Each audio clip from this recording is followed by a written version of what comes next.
O ministro Miguel Rossetto foi direto ao ponto. Para ele, o tema central que deve orientar o conjunto da discussão sobre as mudanças imprescindíveis no sistema político-eleitoral do Brasil é o fim do financiamento privado dos partidos e das campanhas eleitorais. Eu penso que o tema central de uma reforma política democrática é o fim do financiamento empresarial. Nós temos que pensar campanhas mais baratas, mais austeras, campanhas políticas onde as ideias, os programas organizem o debate político em todas as dimensões. O financiamento empresarial, ele tem sido, infelizmente, um condutor, um estimulador da corrupção no nosso país.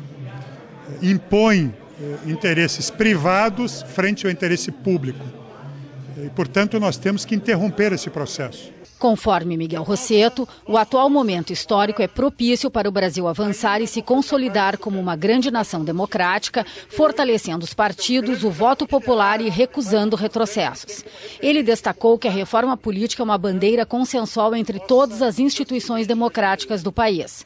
Para ele, as campanhas devem ser pagas pelos eleitores ou fundos públicos rigorosamente controlados. Nós temos que pensar uma outra democracia, nós temos que pensar uma outra relação. Exemplo de hoje, mais de 30 países, como o Canadá, a França, Portugal, que vivem experiências democráticas onde o financiamento dos partidos e das eleições tem como base o eleitor cidadão ou fundos públicos. Eu penso que nós temos que aproveitar este momento e interrompermos este processo que não tem colaborado com a democracia brasileira. Ao contrário, este, para mim, é o tema central que deve ser analisado pelos partidos. E, por fim, digo que em todas as manifestações das organizações da sociedade civil, nas duas grandes coalizões que têm estimulado o debate na sociedade brasileira, a Coalizão Democrática, que reúne a CNBB, a OAB e uma centena de entidades, a outra coalizão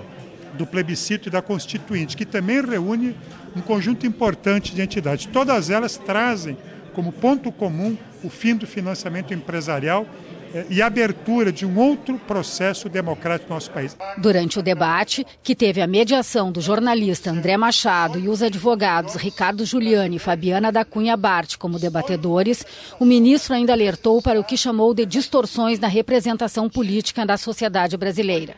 Para ele, o fato dos 10 menores estados do país, com 18 milhões de habitantes, elegerem 80 vagas da Câmara Federal, enquanto São Paulo, com 42 milhões de habitantes, elege 70 deputados, causa um desequilíbrio na representação política e um distanciamento da vontade popular.